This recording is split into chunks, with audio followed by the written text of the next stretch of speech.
The moment she placed her trembling hand in mine and whispered those words, I knew my life would never be the same. Her eyes, swimming with tears yet somehow still holding hope, looked up at me with a question she was afraid to ask. Would I stay? Would I run like he did? What neither of us realized then was that sometimes the family you choose becomes stronger than the one that should have been there all along. Before I continue this story, if you're finding yourself drawn in already, please hit that like button and subscribe to the channel. Your support means everything, and there are many more real stories of love, sacrifice, and chosen family waiting to be shared with you. I met Eliza on an ordinary Tuesday at a coffee shop where I'd stop before my morning shift at the hospital. She was the new barista, all bright smiles and effortless charm despite the early hour. Something about her drew me in immediately. Maybe it was the way she remembered every regular's order after meeting them just once, or how she hummed softly while working the espresso machine. The usual, Dr. James, she'd ask, already reaching for the large dark roast before I could answer. Our relationship began with those small morning interactions. A smile here, a brief conversation there. I learned she was taking night classes in nursing while working full-time. She discovered I was a pediatric resident, perpetually exhausted but passionate about my work. We existed in parallel for months, two people appreciating each other from the comfortable distance that separates customer and barista. Until the day she wasn't there. Where's Eliza? I asked the sullen teenager who handed me my coffee without the usual warmth I'd grown accustomed to. Called in sick, he mumbled, already turning to the next customer. I told myself the disappointment I felt was merely the disruption to my routine. But when she was absent the next day, and the day after that, I realized it was more. I missed her. Not just the perfect coffee or the way she brightened my mornings, but her, Eliza herself. A week passed before she returned, but something had changed. The smile didn't reach her eyes anymore. Her movements behind the counter seemed mechanical, lacking the fluid grace I'd admired. When I reached the front of the line, she looked up, and for a brief moment, I saw recognition flicker across her face before she quickly looked away. Large dark roast? She asked, her voice flat. Eliza, are you okay? The words tumbled out before I could stop them. She paused, coffee pot suspended midair. I'm fine, Dr. James. Just been under the weather. But she wasn't fine. I could see it in the shadows beneath her eyes, the slight tremble in her hands, the way she seemed to be holding herself together by sheer force of will. I scribbled my phone number on a napkin and slid it across the counter. If you need anything, anything at all, please call me. She stared at the napkin for a long moment before tucking it into her apron pocket with a nod so slight I almost missed it. 3 days later, my phone rang at 2 a.m. I answered immediately, despite having fallen asleep just an hour earlier after a grueling shift. Dr. James? Her voice was small, fragile. Eliza? What's wrong? I shouldn't have called. I'm sorry. No, wait, I interrupted. Tell me what's happening. Are you hurt? The silence stretched between us until I heard a soft sob. Could you come over? I don't want to be alone right now. She gave me her address, an apartment complex not far from the hospital. 20 minutes later, I was knocking on her door, still wearing the sweatpants and t-shirt I'd thrown on in my rush to leave. When she opened the door, the sight of her broke my heart. Her eyes were swollen from crying, her hair pulled back in a messy ponytail. She wore an oversized sweater that seemed to swallow her whole. I'm pregnant, she said without preamble, her voice cracking on the last syllable. And he's gone. I didn't ask who he was. It didn't matter in that moment. What mattered was that she was standing before me, vulnerable and afraid, having chosen to reach out to me, a customer she barely knew, in her darkest hour. Can I come in? I asked gently. She stepped aside, and I entered the small one-bedroom apartment. It was sparsely furnished but meticulously clean. A textbook lay open on the coffee table, surrounded by highlighted notes and flashcards. Even in crisis, she was trying to keep up with her studies. We sat on her worn couch, a respectable distance between us, as she told me everything. About Mark, her boyfriend of 2 years who had promised her the world. About how they'd been careful, but sometimes life finds a way. About how when she'd shown him the positive test, his face had hardened into something unrecognizable before he walked out the door without a word. He blocked my number, she said, staring at her hands. Cleared out his half of the closet while I was at work. His friends say he moved back to his hometown. Just, gone. I'm so sorry, Eliza. The thing is, she continued, as if she hadn't heard me, I want this baby. I know it's crazy. I'm 24, working for minimum wage, trying to get through nursing school. I have no business raising a child right now. But... Her hand drifted to her still flat stomach. I already love them. That's not crazy at all, I said softly. She looked up at me then, really looked at me for the first time since I'd arrived. Why are you here, Dr. James? You barely know me. First, please call me Nathan, I said with a small smile. And second, I'm here because you asked me to be. Sometimes that's enough. That night, I slept on her couch after making her tea and listening until she had no more words left. In the morning, I made breakfast before heading to the hospital for my shift. Before leaving, I programmed my number into her phone and made her promise to call if she needed anything. I will, she said, standing in the doorway as I left. Thank you, Nathan. I thought that would be it, a one-time act of kindness for someone in need. I'd check in occasionally, maybe offer support from a distance. But life had other plans. 2 weeks later, I found Eliza sitting on a bench outside the hospital, her face pale and drawn. Eliza? What's wrong? Are you okay? She looked up, startled by my voice. Nathan. I had an appointment with the OB. First ultrasound. She swallowed hard.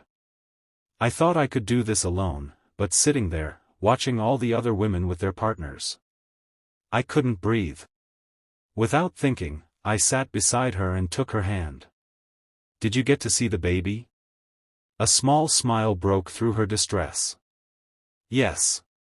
She reached into her purse and pulled out a grainy black and white image. 8 weeks and 2 days. I looked at the tiny bean-shaped shadow and felt something shift inside me. That's amazing, Eliza. Would you?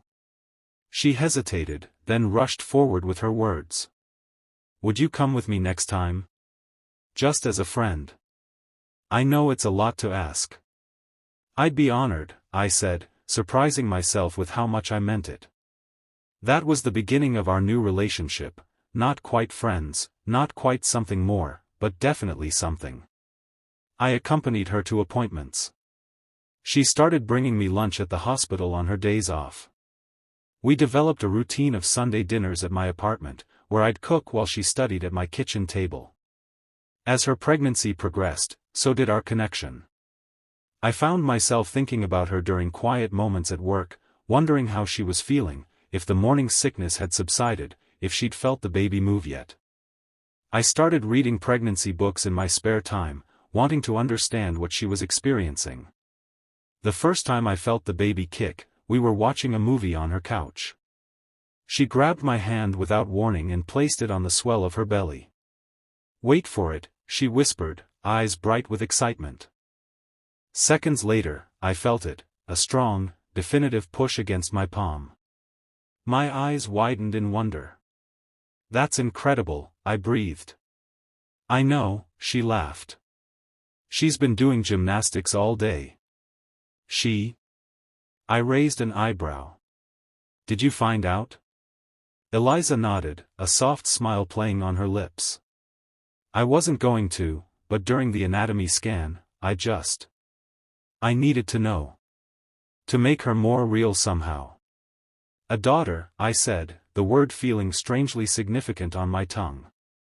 A daughter, she echoed, her hand resting protectively over her belly. It was in that moment, feeling that tiny life announce her presence beneath my hand, that I realized I was falling in love with Eliza. Not just with the idea of her or the baby, but with her strength, her determination, her unwavering commitment to creating a good life for her child despite everything stacked against her.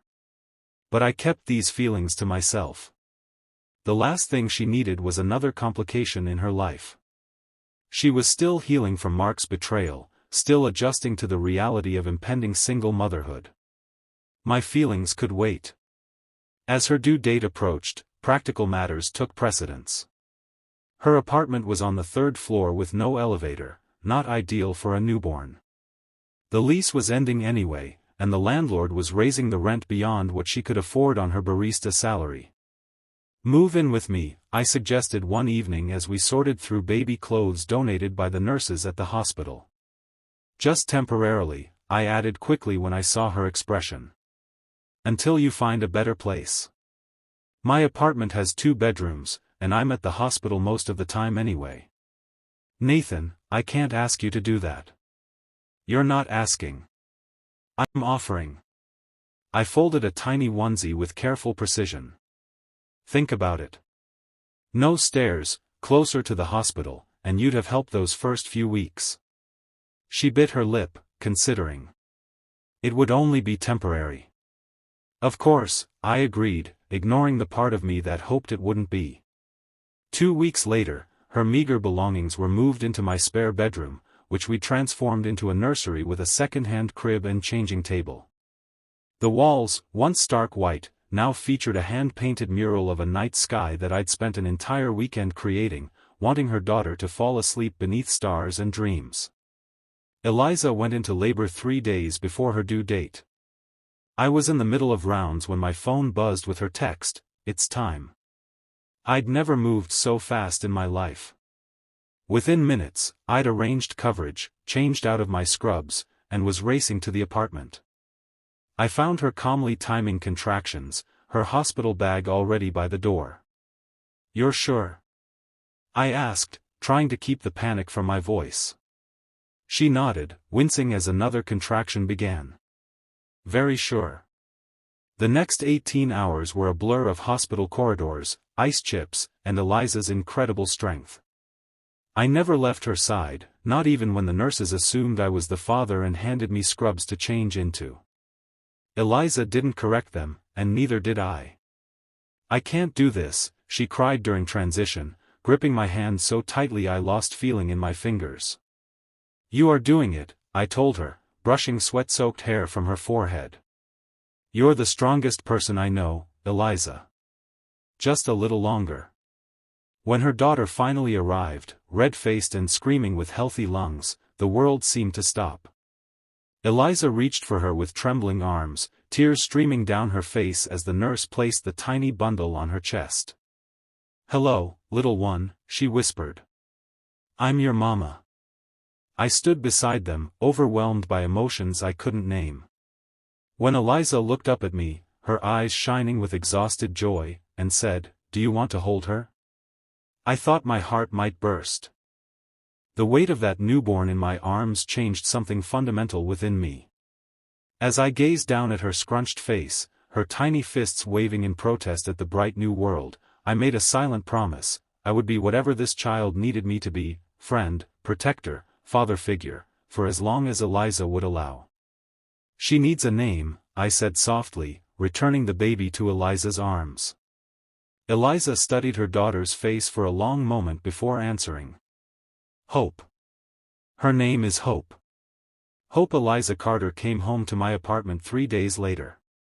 Those first weeks were a sleepless haze of diaper changes, midnight feedings, and the constant, nagging fear that we were doing everything wrong. But we were doing it together. I took a month of paternity leave, a benefit I was entitled to as a hospital employee, though I had to endure knowing smiles from HR when I filled out the paperwork. I didn't care. All that mattered was being there for Eliza and Hope. The temporary arrangement stretched from weeks into months. Hope's first smile, first laugh, first rollover, all happened in my living room. I was there when she started sleeping through the night, a miracle we celebrated with an actual adult dinner and a bottle of wine. I was there for her first fever, holding her tiny body against my chest while Eliza called the pediatrician, both of us terrified despite my medical training. Somewhere along the way, we fell into a rhythm that felt remarkably like family. I'd come home from late shifts to find Eliza asleep on the couch, Hope nestled on her chest, and feel such overwhelming tenderness that it took my breath away. On my days off, we'd take Hope to the park, pushing her stroller side by side, talking about everything and nothing. Eliza graduated from nursing school when Hope was 8 months old. I sat in the audience with Hope on my lap, clapping her tiny hands together as Eliza crossed the stage. The pride I felt watching her accept her diploma, knowing all she'd overcome to reach that moment, was indescribable. That night, after Hope was asleep, we celebrated with champagne on the balcony. "I couldn't have done this without you," Eliza said, her eyes reflecting the city lights below us. "Yes, you could have," I countered. "You're the strongest person I know." "Maybe," she conceded with a small smile. "But I'm glad I didn't have to." The air between us shifted, charged with something we'd both been carefully avoiding for months. I set down my glass, gathering courage. "Eliza, I need to tell you something." She looked at me, her expression open yet guarded. "What is it?" "I love you," I said simply. "I think I have since that first morning you handed me coffee. I love Hope too, as if she were my own. I know this might complicate things, and if you don't feel the same way, I understand. Nothing has to change. You and Hope will always have a home here, regardless." She was quiet for so long that I began to regret my confession. But then I saw the tears in her eyes. "Nathan," she whispered, "you became my family when everyone else walked away. How could I not love you for that?" Our first kiss tasted of champagne and possibilities. It felt like coming home to a place I'd been searching for my entire life. 6 months later, I proposed on a Sunday morning while Hope practiced standing between us, her chubby hands gripping our fingers for balance. It wasn't grand or elaborate, just the three of us in our pajamas, morning light streaming through the windows, the smell of coffee in the air. "I want to be Hope's dad," I said, my voice thick with emotion. "I want to be your husband. I want us to be a family in every way that matters." Eliza's answer was to kiss me while Hope babbled happily between us, unaware that her world had just been cemented into something secure and lasting. We married in a small ceremony when Hope was 18 months old. She toddled down the aisle as our flower girl, scattering petals with more enthusiasm than accuracy. During the vows, I made promises not just to Eliza but to Hope as well, kneeling down to her level to place a tiny ring on her finger alongside the one I gave her mother. "I promise to love you, protect you, and be there for you always," I told her solemnly. "I promise to be the best dad I can be." She responded by throwing her arms around my neck and planting a wet kiss on my cheek, causing the entire congregation to dissolve into laughter and tears. The adoption papers were finalized on Hope's 2nd birthday. Though Mark had never returned or shown any interest in his daughter, the legal process was lengthy and complex. But on that day, as the judge signed the final decree making Hope legally my daughter, I felt a completion I hadn't known I was missing. "Congratulations, Mr. and Mrs. James," the judge said with a warm smile. "And to you, Miss Hope James." Hope, perched on Eliza's hip, pointed at me and declared, "Dada," with absolute certainty, as if she'd known all along what the adults were just making official. That night, as we tucked Hope into bed in her room, no longer the spare bedroom but truly hers, with walls now covered in colorful handprints and photos of our little family, Eliza turned to me with tears in her eyes. "Do you ever think about how different our lives would have been if Mark had stayed?" she asked softly. I considered the question carefully, watching Hope's chest rise and fall in peaceful sleep. "Sometimes," I admitted. But then I realized that if he had stayed, I might never have known what it feels like to be Hope's father. And I can't imagine my life without that now. Eliza leaned into me, her head resting against my shoulder. He left thinking he was escaping responsibility, but he actually gave up the greatest gift of his life. His loss, I whispered, pressing a kiss to her temple. Our gain. Years passed, each one bringing new challenges and joys.